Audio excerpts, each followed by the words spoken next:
गणाधिपतये नमः।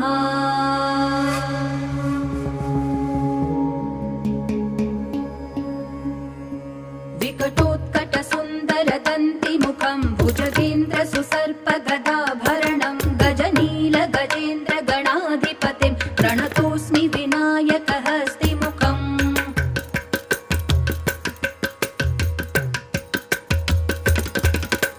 सुरसुरगणपति सुन्दरकेशं ऋषि गणपति यज्ञसमानं भव भव गणपति पद्मशरीरं जय जय गणपति दिव्य नमस्ते।